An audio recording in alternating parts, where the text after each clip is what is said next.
गिनो यस्यांतं न विदुःसुरासुरगणा देवाय तस्मै नमः। शान्ताकारं भुजगशयनं पद्मनाभं सुरेशं विश्वाधारं गगनसदृशं मेघवर्णं शुभांगं लक्ष्मीकान्तं कमलनयनं योगिभिर्ध्यानगम्यं वन्दे विष्णुं भवभयहरं सर्वलोकैकनाथं। सर्वमङ्गलमाङ्गल्ये शिवे सर्वार्थसाधिके शरण्ये त्र्यंबके गौरी नारायणी नमोस्तुते। गुरुर्ब्रह्मा गुरुर्विष्णु गुरुर्देवो महेश्वरः गुरुस्साक्षात् परब्रह्म तस्मै श्री गुरवे नमः। मूकं करोति वाचालं पंगुं लंघयते गिरिं यत्कृपातमहं वन्दे परमानन्दमाधवम्। ओम पूर्णमद पूर्णमिदं पूर्णात् पूर्णमुदच्यते पूर्णस्य पूर्णमादाय पूर्णमेवावशिष्यते। ओम शांति शांति शांति। अर्जुनाने भगवान गोपाल कृष्णांना आज्ञा केली की दोन्ही सैन्याच्या मध्यावर माझा रथ नेऊन ठेव, आणि मग त्याप्रमाणे मालकाच्या आज्ञेप्रमाणे आचरण करणं हे सेवकाचं काम आहे, हा विचार आपण केला होता। पुढे सरकण्यापूर्वी कोणाच्या मनात काही शंका असतील तर 1-2 मिनिटं त्याचा विचार करू, अन्यथा पुढे सरकूया। तर कोणाला काही विचारायचं असलं, काल विचारायचं राहून गेलं असलं तर विचारायला हरकत नाही।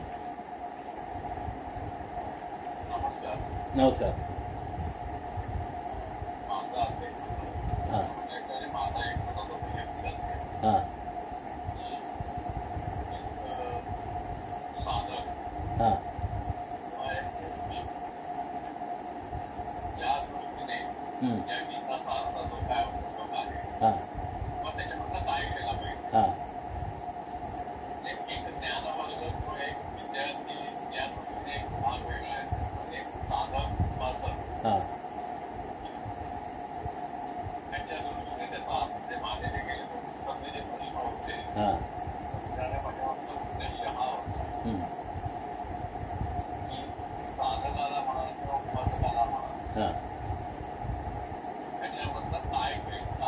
बरोबर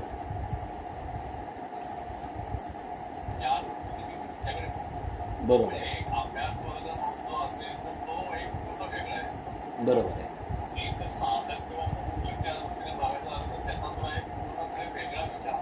बरं,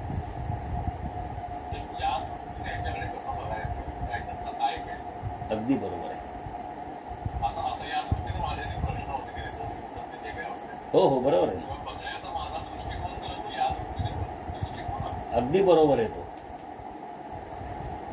दृष्टिकोन चुकला नाही आपला, फक्त आतापर्यंतचा विषय कसा होता, दैनंदिन जीवनातल्या प्रसंगाचं वर्णन होतं। आता अर्जुनाच्या मनातला जो अहंकार जागृत झालाय, साधकावस्थेमध्ये ज्या वेळेला आपल्याला जायचं असेल, मुमुक्षूकडून पुढच्या पायरीवर पुढे सरकायचं असेल, तर त्याच्यासाठी प्रथम सगळ्यात काय करायला पाहिजे, तर आपला जो अहंकार आहे तो अहंकार दूर व्हायला पाहिजे। आत्ता ज्या वेळेला अर्जुनाने श्रीकृष्णाला आज्ञा केली, मी काल तो एक छोटासा विषय आपल्या समोर ठेवला की कृष्णाला सांगण्या एवढी ताकद, एवढं सामर्थ्य अर्जुनाचं आहे का? नाही। पण कृष्णाकडे पाहण्याचा अर्जुनाचा आत्ताचा जो दृष्टिकोन आहे तो दृष्टिकोन बदलला। सखा म्हणून ज्याच्याकडे पाहत होता, गुरु म्हणून ज्याच्याकडे पाहत होता, त्या कृष्णाला अर्जुनाने आपला सेवक मानायला सुरुवात केली आणि सांगितलं, रथम स्थापय मे अच्युता, हे अच्युता, हे जनार्दना, माझा रथ त्या सैन्याच्या मध्यावर उभा कर। एवढ्यावर थांबला नाही तो। पुढच्या श्लोकात आपण हेही पाहिलं, कैर मयासह योद्धव्यम, माझ्याबरोबर युद्ध करण्याची कोण आकांक्षा करतोय, मला पाहायचंय, ते निरीक्षण करायचंय ते। म्हणजे माझ्यासारख्या योद्ध्याशी युद्ध करण्याची ताकद कोणामध्ये आहे का? त्याची पार्श्वभूमी मी आपल्याला सांगितली की 2 वेळा युद्धामध्ये त्यांनी सगळ्या कौरवांचा पराभव केलेला आहे एकट्याने, आणि तरी सुद्धा या महायुद्धामध्ये हे माझ्यासमोर उभे राहिलेत। मी म्हणजे समजतात कोण, हा जो सूक्ष्म अहंकार अर्जुनाच्या मनात निर्माण झालाय तो अहंकार दूर करायचा आहे. पण तो दूर करताना तू अहंकारी झालायस असं त्याला सांगायचं नाही. साधकावस्थेमध्ये आपण सुद्धा नकळत अहंकारी कसे बनतो याचं एक उत्तम उदाहरण आपल्याला सांगतो. मध्यंतरी कराडला मी व्याख्यानाला गेलो होतो आणि एक गृहस्थ भेटले. ते म्हणाले 400 वेळा मी दासबोधाचं पारायण केलंय. दासबोध माझा मुखोद्गत आहे. आता 400 वेळा पारायण केलेल्या माणसाचा दासबोध मुखोद्गत असणार याबद्दल दुमत असण्याचं कारण नाही. आणि अगदी मनापासून म्हणजे माझा व्यवसाय सोडून मी इथे यायला राहायला लागलो आणि दासबोधाचं पारायण करायला लागलो असं त्यांनी मला सांगितलं. गृहस्थ जरा म्हातारे होते. मी त्यांना एकच प्रश्न विचारला. म्हटलं आपण 400 वेळा दासबोध पारायण केलाय, 400 वेळा दासबोध नक्की वाचलायत, आत्मसात केलायत, पाठांतर आहे, कुठलीही ओवी सुरुवात केली की पुढचं आपण सांगताय, पण मला जरा एका ओवीचा अर्थ सांगाल का? ते पटकन गृहस्थ म्हणाले हो सांगतो की. मला पहिल्या ओवीचा अर्थ त्यातल्या एका चरणाचा अर्थ आहे, येत भक्ती मार्ग विशद केला असेल. दासबोधामध्ये भक्ती मार्ग असं सांगितलेलं आहे असं समर्थ रामदास स्वामी स्वतः म्हणतात. मग या दासबोधातले जे समास आहेत, मग त्या समासामध्ये मूर्ख लक्षणं असतील, उत्तम पुरुषाची लक्षणं असतील, निस्पृहाची लक्षणं असतील, महंताची लक्षणं असतील, नवविधा प्रकारची भक्ती असेल, हे जे सगळं आहे नवविधा प्रकारची भक्ती ही भक्तीची लक्षणं म्हणून सांगितली गोष्ट आहे. पण मूर्ख लक्षणं, उत्तम पुरुषाची लक्षणं, निस्पृह लक्षणं, महंत लक्षणं याचा त्या भक्तीशी काय संबंध आहे? ते म्हणाले नाही मला सांगता येणार. म्हणजे म्हटलं तुम्ही दासबोध वाचलात, पाठ केला, त्याच्याबद्दल माझं दुमत नाहीये. पण अर्थ समजून घ्यायचा असेल तर त्याच्यामध्ये अवगाहन करावं लागतं, म्हणजे बुडी मारावी लागते अर्थ समजून घेण्यासाठी. साधक म्हणून ज्या वेळेला आपण उपासना करायचा विचार करतो, कुठली असेल, त्याला उपासना म्हणा किंवा अन्य काही मार्ग म्हणा. कोणी म्हणतात आम्ही ध्यान करतो, कोणी म्हणतात आम्ही जप करतो, कोणी आणखीन काही म्हणतात. साधक अवस्थेमध्ये हे सगळं अपेक्षित आहे. तो बाह्योपचार आहे. या बाह्योपचारातून आम्ही अंतरंगाकडे वळलो का? म्हणजे पहिला प्रश्न साधकावस्थेमध्ये मी मला विचारला का की मी साधक म्हणून व्हायचा प्रयत्न करतोय. इथे पुन्हा मी आला ना. साधना करताना मला कोणत्या देवाची साधना करायची, त्याच देवाची साधना करावी असं मला का वाटलं? त्या देवाच्या कोणत्या कर्तृत्वाचा विचार साधक म्हणून मी करणार आहे याचा आपण काही विचार केलेला नसतो.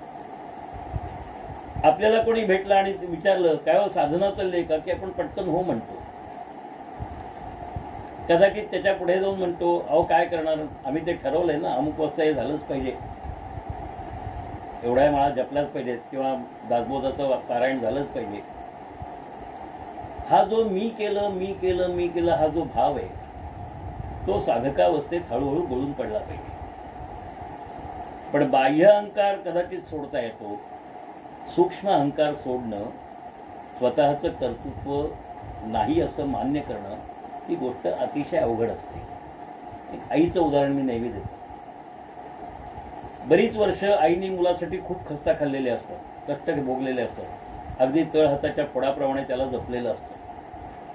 पण एक कधीतरी असा क्षण निर्माण होतो आयुष्यामध्ये की ज्या वेळेला आई त्याला पटकन म्हणते मी तुझ्यासाठी एवढं केलं. म्हणजे स्वार्थ आला ना, मी केलं हा अहंकार आला ना. कर्तृत्वाचा अहंकार असेल, मीपणाचा अहंकार असेल, माझ्यामुळे तू मोठा झालास, माझ्यामुळे तुला जग पाहायला मिळालं, अशी भावना त्याच्या मागे असेल ना. मग या भावना जोपर्यंत हळूहळू नाहीशा होत नाहीत तोपर्यंत आपण साधकावस्थेला पोहोचत नाही. या ठिकाणी आत्ता आपण अर्जुन या अवस्थेला पोहोचलाय, या अवस्थेपर्यंत आपण पोहोचलो. या अर्जुनाला आता साधक बनवायचंय आणि मग मुमुक्षूचा साधकात रूपांतरमध्ये नंतर हळूहळू त्याला समाधी अवस्थेपर्यंत किंवा सिद्धावस्थेपर्यंत न्यायचंय. बद्ध मुमुक्षू साधक शरणांगता वज्रपंजरू गुरु महाराज गुरु जय जय परब्रह्मसुदू. हा अभंग आपल्याला माहिती असेल सगळ्यांना. आम्ही बद्ध होतो किंवा आहोत. बद्ध होत म्हणजे अनेक कारणांनी बद्ध होत. संसारामध्येही आम्ही बद्ध होत. जे आम्ही काही आचरण करतो याच्यामध्येही बद्ध होत. माधवराव पेशवेंना न्यायशास्त्री प्रभुणे म्हणाले, रामशास्त्री प्रभुणे. एक दिवस पूजा चालू होती गणपतीची. हे रामशास्त्री प्रभुणे तिथे गेले. त्यांनी आपल्या डोक्यावरची पगडी माधवरावांच्या समोर ठेवली. माधवराव म्हणाले, हे काय करताय? ते म्हणाले, मी न्यायशास्त्री म्हणून या तुमच्या राज्याचा आहे. जर न्यायाला विलंब होत असेल तर न्याय नाकारणं असं आहे. पण जोपर्यंत पेशवे दरबारात हजर होत नाहीत तोपर्यंत मी न्यायदान करू शकत नाही. आणि पेशवे तर गणपतीची पूजा करण्यात मग नाहीत. मग मी माझ्याकडनं विलंब केला म्हणजे लोक मला न्यायाधीश म्हणून नाकारतात, मला नावं ठेवतात आणि खोटेपणाकडनं माझ्या आयुष्यात नसल्यामुळे मी हा भार आपल्याला परत करत आहे. आपण ते दुसऱ्या कोणालाही न्यायशास्त्री म्हणून नेमायला हरकत नाही. माधवरावांच्या चूक लक्षात आली आणि मग माधवरावांनी गणपतीची पूजा सोडली नाही. पण कोणत्या वेळेत आपल्याला राज्य कर्तव्य करायला व्हायला पाहिजे, मी पेशवा म्हणून आहे, त्या पेशवेपणाचं जे कर्तव्य आहे ते कर्तव्य मला केलंच पाहिजे, हा भाव मनात जागृत झाल्याबरोबर त्यांची खऱ्या अर्थाने साधकावस्था सुरू झाली. कारण त्यांनी ते काम स्वीकारलं होतं. मला हे सांगायचं कारण काय की साधकावस्थेपर्यंत आपण पोहोचल्यानंतर आपल्या कर्तव्याकडे आपण पाठ करून चालणार नाही. मनुष्य म्हणून आपलं असणारं कर्तव्य आहे. कर्तव्य सोडायचं नाहीये, पण कर्तव्याकडे पाहण्याची दृष्टी मात्र बदलायची. आणि ती दृष्टी म्हणजे मनाच्या वृत्ती बदलणं. म्हणून मी मध्येच पातंजली योगशास्त्राचा उल्लेख आपल्यासमोर केला होता की चित्ताच्या 5 प्रवृत्ती आहेत किंवा वृत्ती आहेत. अविद्या, अस्मिता, राग, द्वेष आणि अभिनिवेश. या 5ही वृत्तींचा निरोध करणं गरजेचं आहे. म्हणजे त्यांचं शमन करणं किंवा दमन करणं गरजेचं आहे. सगळ्या वृत्तींचं शमन करता येत नाही, पण काही प्रमाणात दमन करता येतं. पण त्या दमनाचा अहंकार सुद्धा हळूहळू गळून पडला पाहिजे, म्हणजे साधकावस्था आपली पुढे सरकली असं म्हणता येतं. आता अर्जुनाला हा सगळा उपदेश वेगळ्या पातळीवर नेण्यासाठी करायचा आहे. वरवर पाहिलं तर आपला मानसिक गोंधळ होईल अशा प्रकारचं हे सगळं वातावरण आहे. कारण गीतेमध्ये अर्जुनाने विचारलेला प्रश्न वेगळा आहे आणि कृष्ण त्याचं उत्तरही वेगळं देतोय असंही आहे. म्हणून अर्जुन शेवटी म्हणतो, व्यामिश्रेण वाक्येन बुद्धी मोहयसी वेमे तदेकम वद निश्चित्य येन श्रेयो हमाप्नुया. पण अजून त्या अवस्थेला अर्जुन पोहोचला नाहीये. तो मीपणाच्या अहंकारात अडकलेला आहे. आपणही ज्यावेळेला साधना करतो, उपासना करतो, त्याची चर्चा करतो. ते मला एक गृहस्थ गडावर भेटले होते. मी काय पाहिलं, जपमाळ हातात घेऊन त्या समाधी मंदिराला प्रदक्षिणा बाहेरून घालताय. मी त्यांना हळूच प्रश्न विचारला, एकीकडे जप चालू आहे आणि एकीकडे तुम्ही प्रदक्षिणा घालताय, का बरं असं करताय? ते म्हणाले, आमच्या गुरुनी आम्हाला असं सांगितलंय. म्हटलं, गुरु आज्ञा म्हणून तुम्ही ते करताय त्याबद्दल मला काही शंका नाही मनात, अतिशय चांगली गोष्ट आहे. पण मग त्यासाठी हातात जपमाळ कशाला हवी? जपमाळ करताना तुम्ही माळा मोजत असाल तर त्याला साधक कसं म्हणणार? साधकावस्थेमध्ये संख्या मोजण्याची गरज नाहीये. मुमुक्ष अवस्थेमध्ये संख्या मोजायची आहे, कारण तिथपर्यंत पोहोचतोय का नाही हा भाग हळूहळू सुटला पाहिजे ना. संख्या मोजणं संपलं पाहिजे. पण ते सहजन कर्म कोणते ही जी अवस्था आहे त्या अवस्थेला पोचण्यासाठी आपल्यातला मीपणा, आपल्यातला अहंकार, तो अहंकार आधी आहे हे कळलं पाहिजे. मीपणा डोकावतं हे कळलं पाहिजे आणि मग तो दूर कसा करता येईल याचा विचार करायला पाहिजे. प्रश्नाचं अधिक स्पष्टीकरण यथावकाश पुढे होईल. आणखी काही शंका?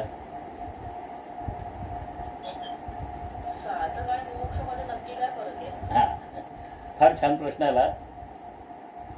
बद्ध, मुमुक्षु, साधक आणि शरणागत अशा 4 अवस्था आहेत.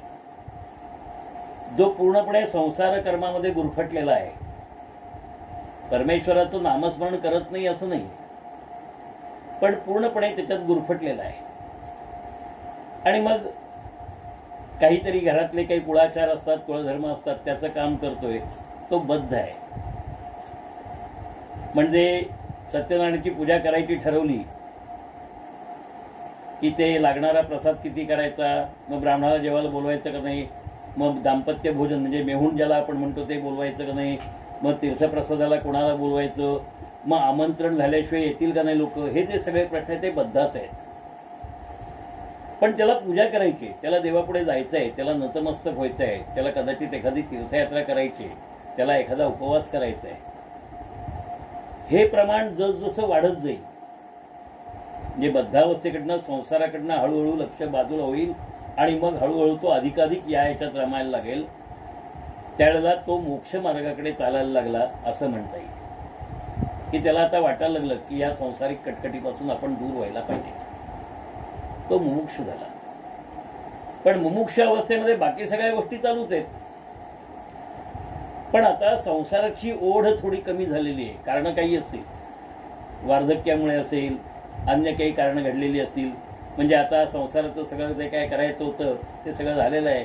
जे खाऊन पिऊन तृप्त झालेले होत आता, म्हणून तो कदाचित देवाधर्माकडे वळला असेल. ती मुमुक्ष अवस्था आहे. पण जोपर्यंत या मुमुक्ष अवस्थेतून संपूर्णपणे मुक्त होण्याचा तो प्रयत्न करत नाही, त्यासाठी अधिकाधिक वेळ देवाच्या सान्निध्यात जात नाही. आता इथे पुन्हा अडचणीचा विषय असा आहे की देवाच्या सान्निध्यात जायचं म्हणजे काय. कारण समर्थ रामदास तर म्हणाले सदा सर्वदा देव सन्निधा आहे. मग जायचं म्हणजे कुठे जायचं. बहिर्मुख असणारी इंद्रिय अंतर्मुख करायला सुरुवात करणं याला साधकावस्था म्हणतात. त्या साधकावस्थेसाठी ध्यानधारणा असेल किंवा जपजाप्य असेल वेगळ्या पद्धतीचं, त्याला अजपाजप असं म्हणतात. जकारो जायते जन्म पकारो पापनाशना अशी अवस्था ज्यावेळेला होईल त्यावेळेला साधकावस्थेकडे आपण सरकायला लागलो असं म्हणता येईल. अन्य काही शंका कोणाला.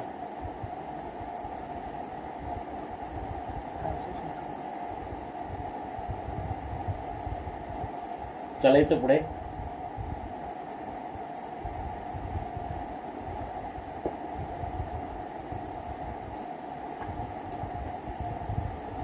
ठीक आहे, पुढच्या श्लोकांकडे आपण वळूया.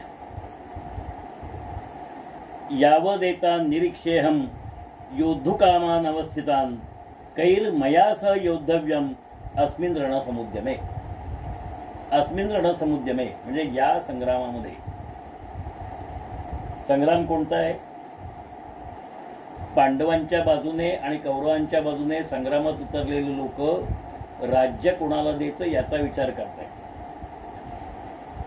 कृष्णाच्या मनात संग्रामाचा हेतू वेगळा आहे आणि अन्य लोकांच्या मनात संग्रामाचा हेतू वेगळा आहे.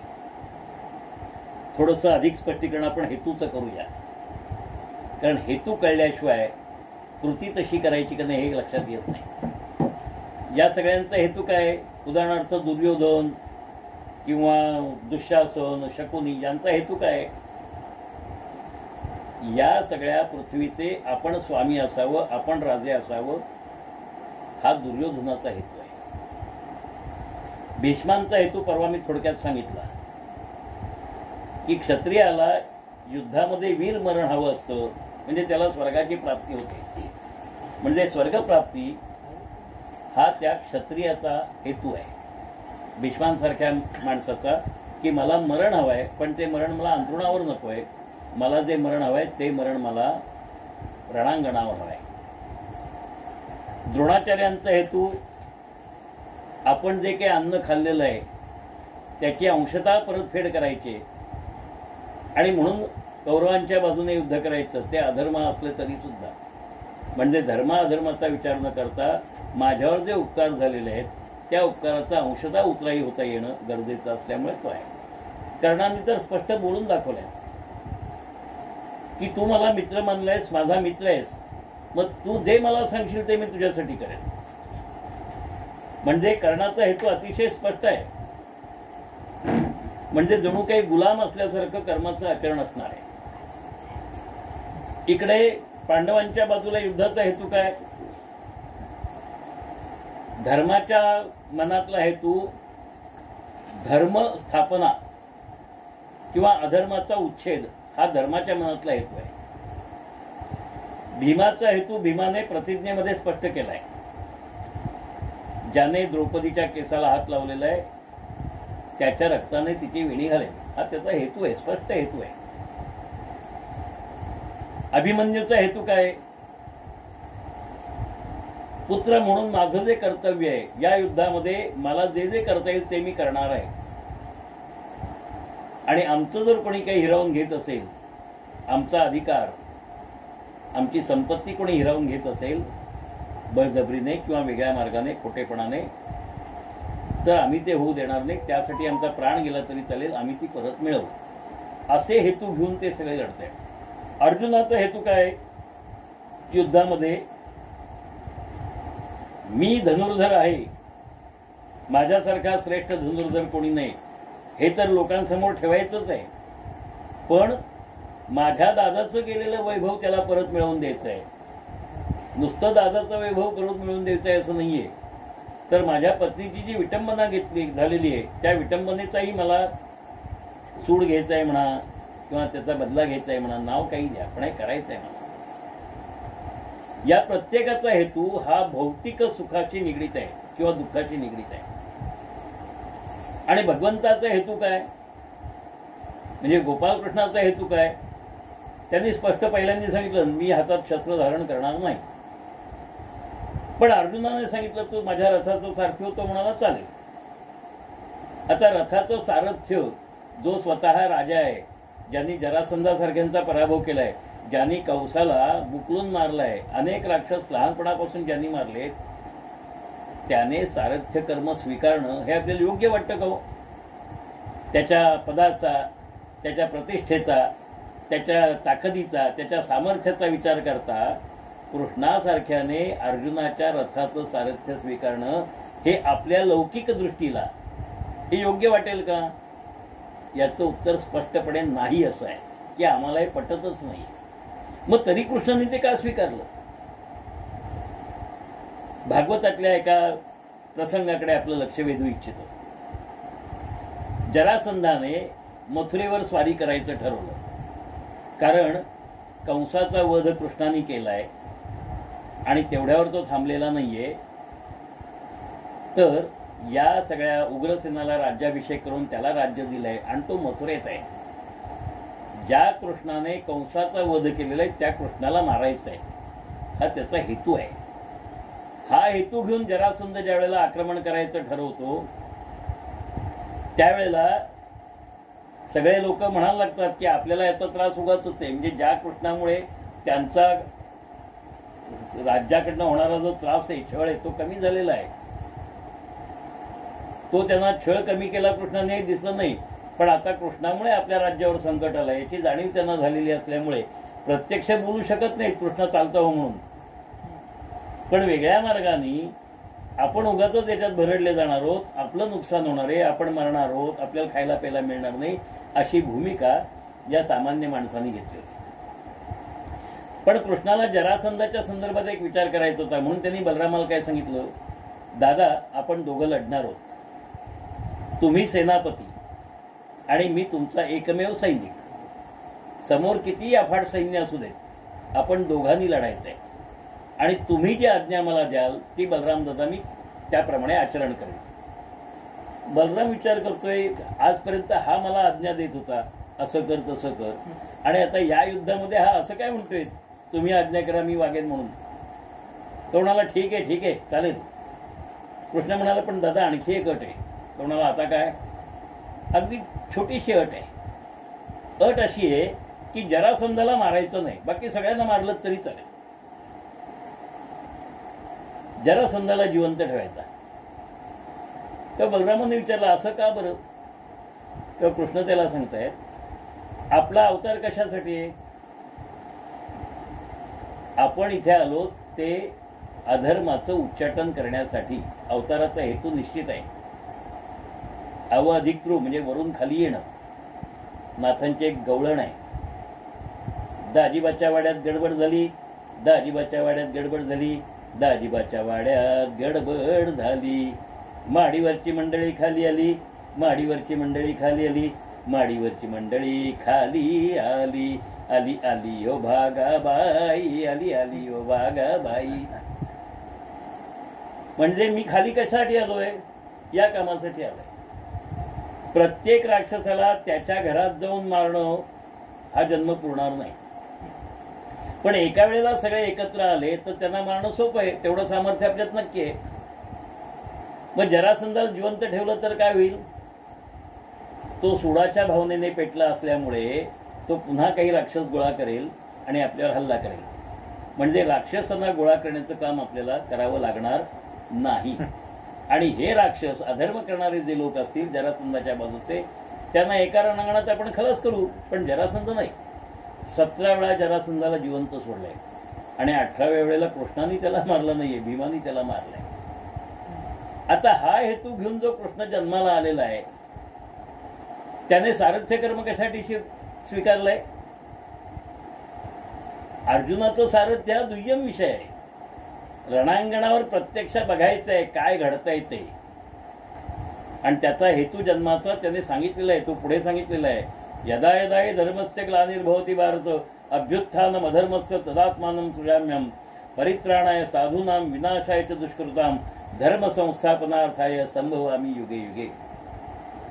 मी प्रत्येक युगात धर्माची पुनर्स्थापना करण्यासाठी पुन्हा पुन्हा जन्म घेणार आहे. मग रणांगणावर सारथ्यक्रम कशासाठी करणार आहे? धर्माच्या बाजूने लढणारे हे जे काही लोक आहेत पांडवांकडचे 7 अक्षौहिणी सैन्य, त्या सैन्याला धर्माची स्थापना करायला लावायचे, त्यांच्याकडनं ती करून घ्यायची. आणि ती स्थापना करून घेत असताना अधर्माचे जे 11 अक्षौहिणी लोक आहेत त्यांचा नायनाट करायचा आहे. यावेळेला नायनाट कृष्ण करणार नाहीये, म्हणून तो अर्जुनाला सांगतो, निमित्त मात्र भव सव्यसाठी, तुझ्या माध्यमातून मला हे करायचंय. हे नंतर सांगतोय तो, पण हा हेतू आहे अंतरकोपी हेतू. गीता असं म्हणते, कार्य करणं कर्तृत्व हेतू प्रकृती रुच्यते. आपण एखादं झाड लावतो, ते झाड लावण्यामध्ये आपला हेतू असतो, कुठलाही असेल.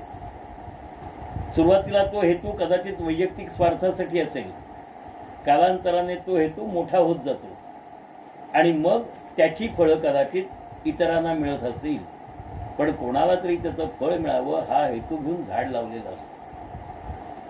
ते झाड लावायचं म्हणजे बऱ्याच गोष्टी कराव्या लागतात. धर्माचं रोपटं लावायचं असेल आणि ते वाढवायचं असेल तर अधर्मरूपी जे काही बाकीच्या अडचणीच्या गोष्टी आहेत त्या दूर कराव्या लागतील. पण त्या दूर करायच्याच कोणी? जसं तुकाराम महाराज म्हणाले, तुका म्हणे आता उरलो उपकारा पुरता. तुम्हाला काय करायचं ते करा, मी आता फक्त उपकार करण्यापुरतं म्हणजे सांगण्यापुरेचं आहे. आता माझं दुसरं कर्तव्य काही नाही, तुम्ही ते काम करायचं आहे. तसं या ठिकाणी अर्जुनाकडून काम करून घ्यायचं आहे. पण ज्याच्याकडून काम करून घ्यायचं आहे त्याची पात्रता सिद्ध व्हायला पाहिजे. ती पात्रता सिद्ध होण्यापूर्वीच अर्जुनाच्या मनात अहंकार शिरलाय याची जाणीव गोपालकृष्णाला झाली आणि ते त्यांनी ठळकपणे स्पष्ट केलंय. म्हणजे अर्जुनाने लपवलेलं नाही काही. तो म्हणाला नाही मी अहंकारी झालोय म्हणून, पण त्याचा अहंकार त्याच्या बोलण्यातून, त्याच्या वृत्तीतून, त्याच्या आचरणातून स्पष्ट झाला. कैर्मया स योद्धव्यम, माझ्याबरोबर कोण कोण युद्ध करणार आहे? आता वास्तविक युद्ध करणारे काय एकट्या अर्जुनाबरोबर करणार होते का हो? सगळे पांडव युद्धामध्ये होते. सात्यकी होता, विराट होता, द्रुपद राजा होता. आमच्या बरोबर असं अर्जुन म्हणाले नाही, माझ्या बरोबर कोण करणार आहे?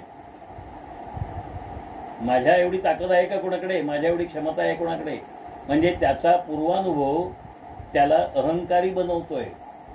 त्या अहंकाराच्या आहारी गेलेला अर्जुन बाकी सगळ्यांना विसरतोय. प्रत्यक्ष भगवान गोपालकृष्णाला विसरला. वास्तविक त्यांनी काय म्हणाला पाहिजे होतं, हे गोपालकृष्णा, तुझ्या समोर युद्धाला कोण उभे राहणारे ठाकणारे ते मला बघू देत. पण तो म्हणाला काय, मयासह, माझ्याबरोबर युद्धाला कोण आहे? हा नकळत प्रकट झालेला अहंकार, तो अहंकार सुद्धा नाहीसा केल्याशिवाय धर्मस्थापना होत नाही. कारण जिथे जिथे अहंकार आहे तिथे तिथे अधर्म आहे.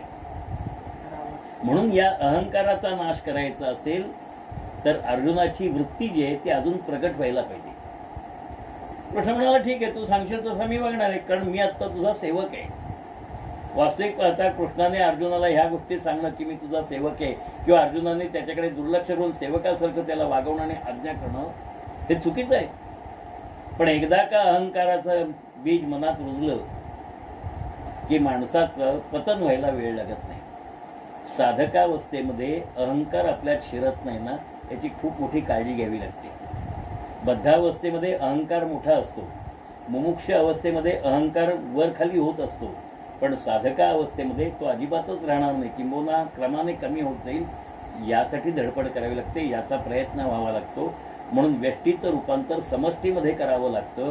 मीच्या ठिकाणी आपण असा भाव मनात कायमचा जागृत व्हावा लागतो, तरच त्या अहंकाराचं रूपांतर कदाचित अधपतन होऊन कमी झालेलं असेल आणि कदाचित चित्तवृत्तींवर आपण कुठेतरी त्यांचं दमन करण्याचा प्रयत्न केलेला असेल.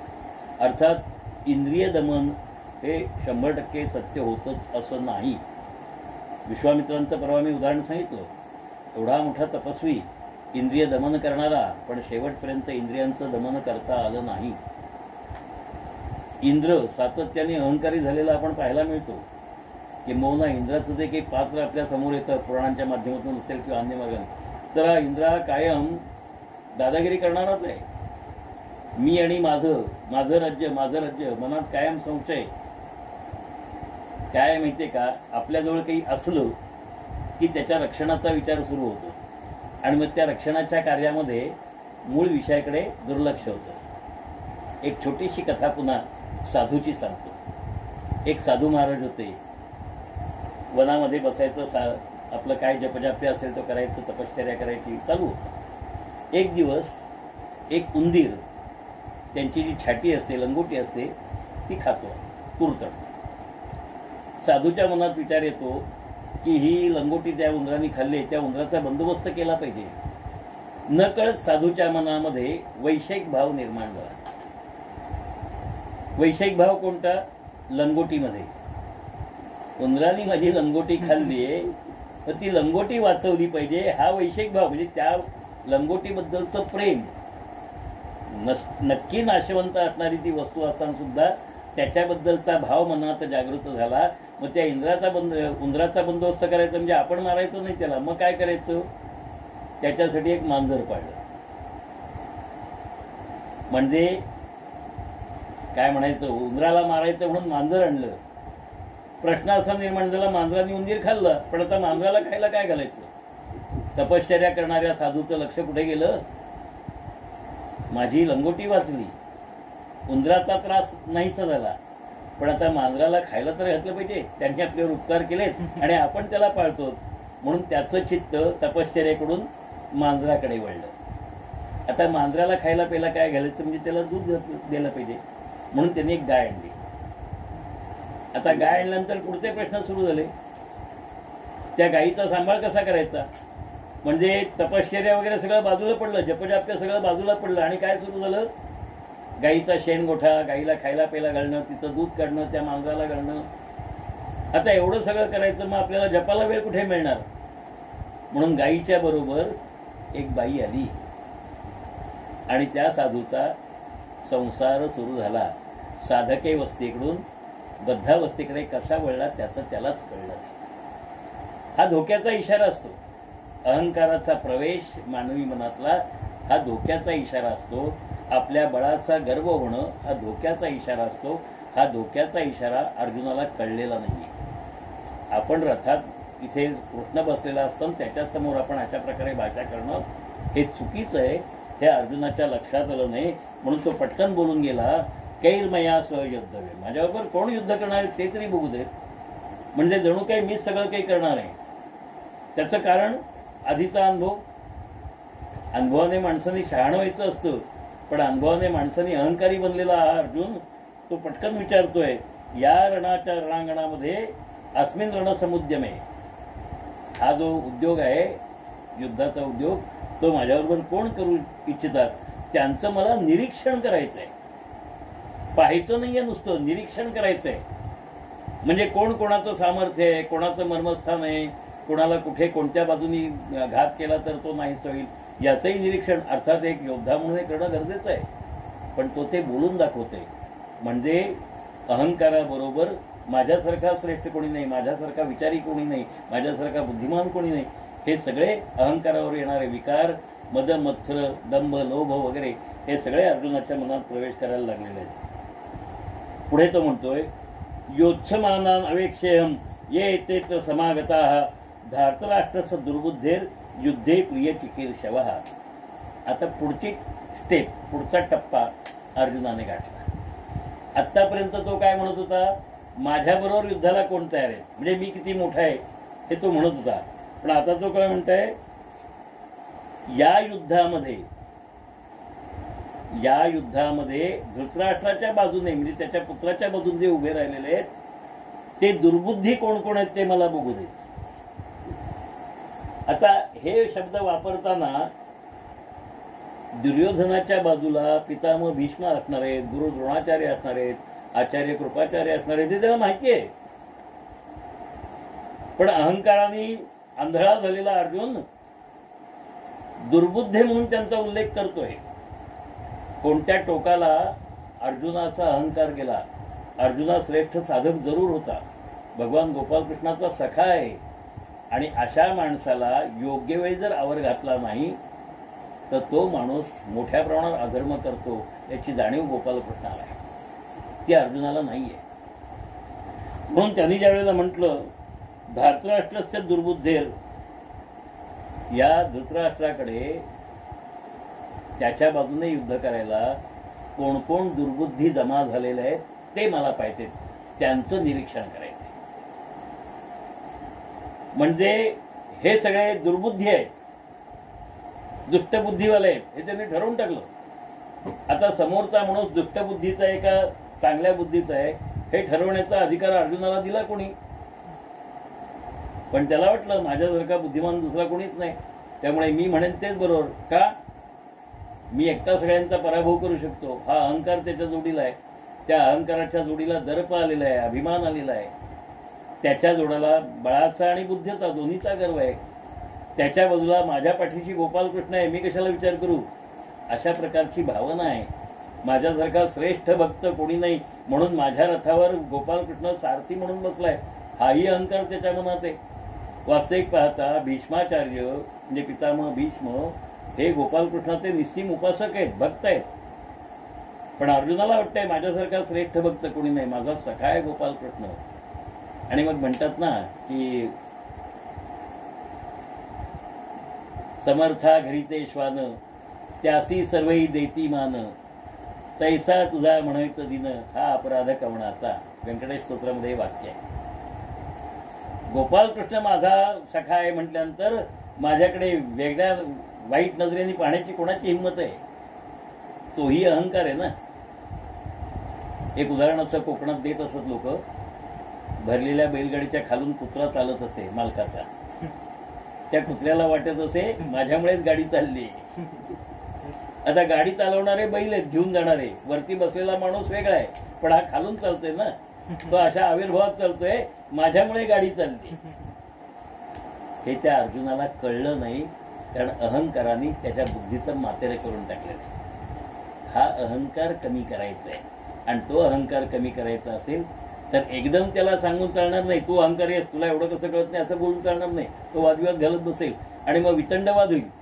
वादे वादे जायचे तत्वबोधाच्या ऐवजी वेगळंच काहीतरी होईल. म्हणून समर्थ म्हणाले तुटे वाद संवाद तो हितकारी, ज्या संवादामुळे वाद नाहीसा होतो असा संवाद साधला पाहिजे.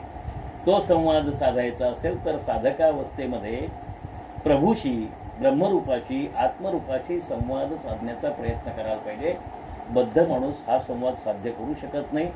मुमुक्षू थोड्याफार प्रमाणात प्रयत्न करतो, पण तो संसार सुटलेला नसतो. म्हणून त्याचं अर्ध लक्ष परमात्मा स्वरूपाकडे आणि अर्ध लक्ष स्वतःकडे असतं. साधकावस्थेमध्ये तो अधिकाधिक वेळ प्रभुचिंतनामध्ये देऊ शकतो. तो त्याची चिंता करायला लागला, चिंतन करायला लागला की भगवंत त्याची चिंता करतो. अनन्यश्च चिंतयन्तो मां ये जना परिपासते तेषां नित्याभियुक्तानां योगक्षेमं वहाम्यं. भगवंत त्यांची काळजी घेतो ज्यावेळेला ते भगवंताचं चिंतन करत असतात त्यावेळेला.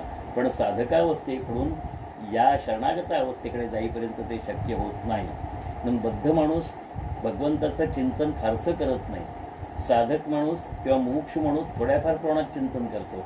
साधकाची श्रेणी आणखी वरच्या पातळीवर जाते. त्या अवस्थेला अर्जुनाला घेऊन जायचं आहे. म्हणजे अर्जुन आता एकदम सामान्य माणसाच्या पातळीवर पोहोचलेला आहे, कारण अहंकाराने त्याचं अधःपतन केलेलं आहे. हे अधःपतन गोपालकृष्णाच्या लक्षात आलेलं आहे. पण अजूनही गोपालकृष्ण त्याला उपदेश करणार नाही, कारण मध्ये काही गोष्टी सांगायच्यात ना. अर्जुन काय नेमकं आणखीन सांगणार आहे, काय ते ऐकायचं आहे. आणि त्याचं सगळं पूर्ण बोलणं ऐकलं की मग त्याला काय सांगायचं आहे त्याचा विचार करायचा आहे. मला वाटतं आज इथे आपण थांबूया.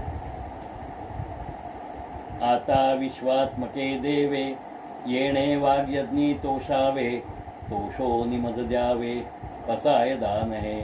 जे खळांची व्यंकटी सांडो, तया सत्कर्मी रती वाढो.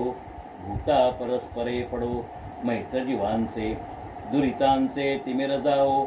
विश्वस्वधर्म सूर्ये पाहो, जो जे वांछिल तो ते लाहो. प्राणी जात वर्ष तू सकळ मंगळी, ईश्वरनिष्ठांची मांदियाळी. अनवरत भूमंडळी भेट तू भूता, चला कल्पतरूंचे आरव. चेतना चिंतामणींचे गाव, बोलते जे अर्णव. पीयूषांचे चंद्रमे जे अलांछन, मार्तंड जे तापहीन. ते सर्वाई सदा सज्जन, सोयरे हो तू किंबहुना सर्वसुखी. पूर्ण होऊनी तिही लोकी, भजिजो आदि पुरुखी. अखंडित आणि ग्रंथोपजीवीये, विशेषी लोकी इये. दृष्टादृष्ट विजये होवा वेजी. येथ म्हणे श्री विश्वेश्वराओ, हा होईल दान पसाओ. येणे वरे ज्ञानदेवो, सुखिया झाला सुखिया झाला. जय जय रघुवीर समर्थ. काही शंका असतील तर त्याची चर्चा करूया.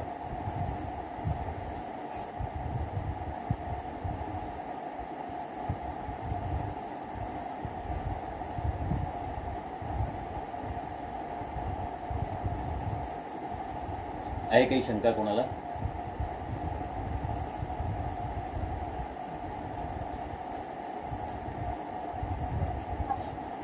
हा,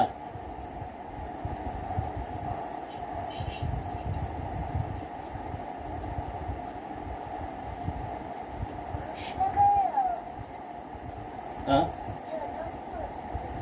हा, हा.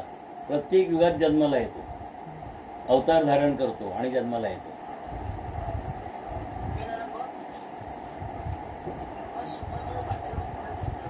हा,